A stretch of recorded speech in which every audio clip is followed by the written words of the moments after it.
It makes perfect sense that we might have some nerves when we're playing in front of a big audience, but why the heck can playing for a recording device also give us performance anxiety?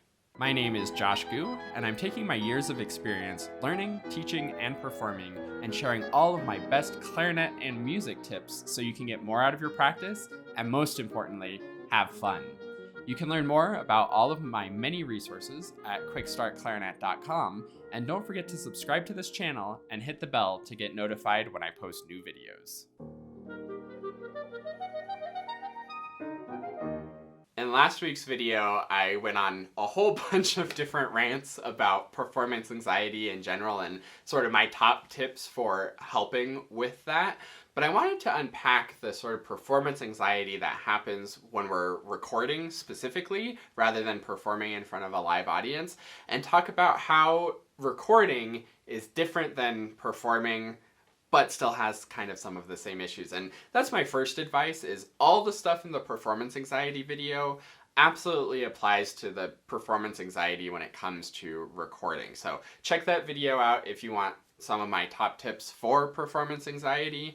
But in this one, we're going to talk about specifically how recording is different. One of the big premises in that performance anxiety video was that when we're performing, we only have one shot.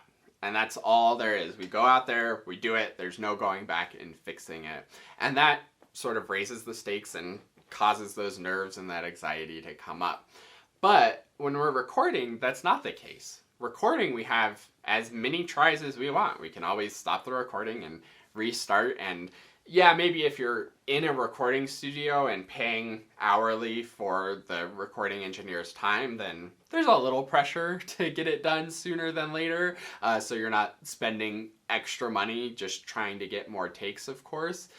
But if you're recording on your own, it's pretty much infinite number of takes that you can do. If you start recording soon enough before the deadline, you can drive yourself crazy going time and time and time again. I think when I submitted my auditions for the Aspen Summer Festival, I did, I think, about 8 to 10 hours total of recording, and the session that I got the takes that I submitted that got me into the festival was like a 6-hour session where I was just in a practice room with my recording device and would play half a page of Mozart and then stop it, start it again, and then all the Mozart exposition and Mendelssohn Scherzo, and then stop it and start it again because there was a little mistake that I had to go back and get again. So it's really can be such a time sink when it comes to recording, and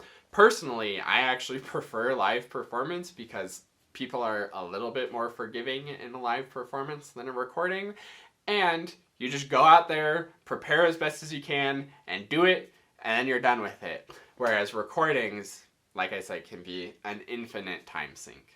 And in my opinion, the worst part about recording is it's much harder to just be in the moment. That was one of my biggest pieces of advice from the performance anxiety video, is just when you're on the stage, when you're doing the performance, just be in the moment with the music, making the music happen. And I think that advice applies also to recording, but it's different because when you're recording, you're playing along and you maybe notice a little mistake, and that's always going to happen. There's always going to be little mistakes here and there, things that don't come out the way that you want.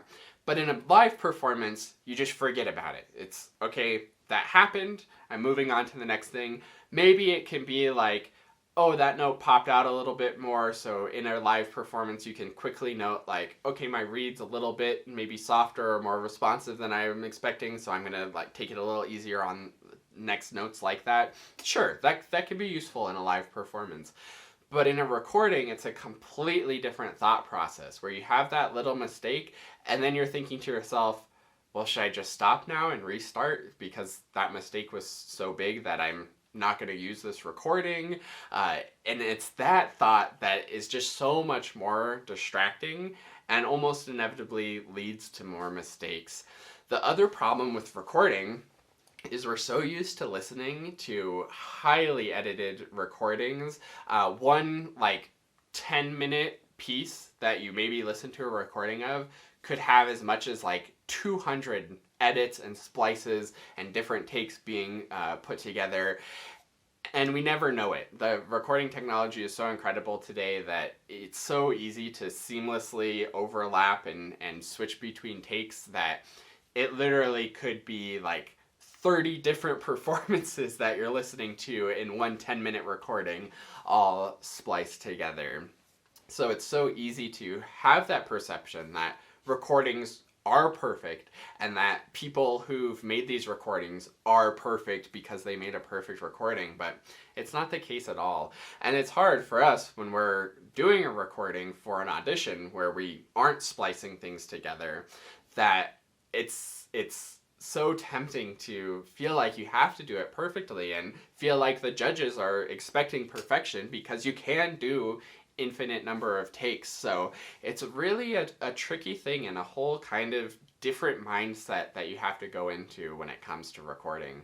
So with all of that being said about how recording is different from live performance, I actually want to open up this discussion to you, and I would love for you to leave a comment down below talking about what you think could be a solution to this. I have a couple thoughts that I'm going to share in a moment, but I'm not really sure what the solution is to this. Like I said, I don't love recording and sometimes really struggle with it. So I'm curious if you have any tips for how to get a really high quality recording and how to be sort of thinking and feeling when you're doing the recording.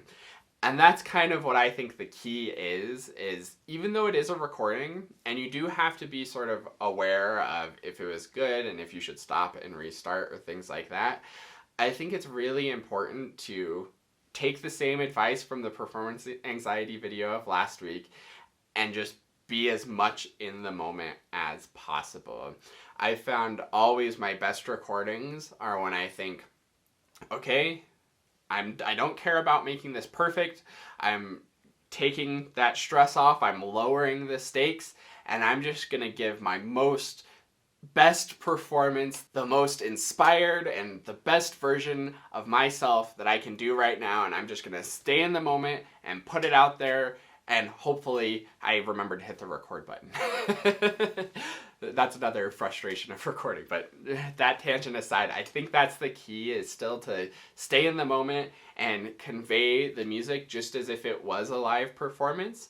You're just going to have to do more takes to find the live performance that was as close to how you wanted it to go as possible. And there's always going to be trade-offs where, this recording, the articulation sounded a little bit better, but this one, the rhythm was a little bit better, but this one was a little bit more expressive. And you're always going to have to sort of have those trade-offs and pros and cons of each individual recording to pick the one that feels like it represents you the best.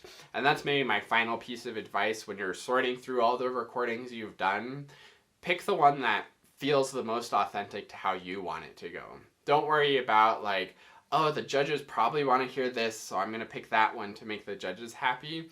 We can never know that. We never know what's going through the judge's head. It's all so subjective. So just pick the one that feels like represents you the best and feels the most authentic to what you wanted to convey with the music. And while you're recording, be thinking about authentically conveying what you want to convey with the music. So if you have any other tips, I'm really looking forward to reading the comments on this one. So let me know what you got. Thanks so much for watching, and I look forward to seeing you in another video. And last but not least, a huge heartfelt thank you to the Dennersons. This is like the QuickStart Clarinet family who supports the channel and helps to make everything that I do possible. If you would like to support the channel and get some awesome rewards in return where we can work one-on-one over video and you can have my full support moving forward on your clarinet journey, then go to quickstartclarinet.com/supporter.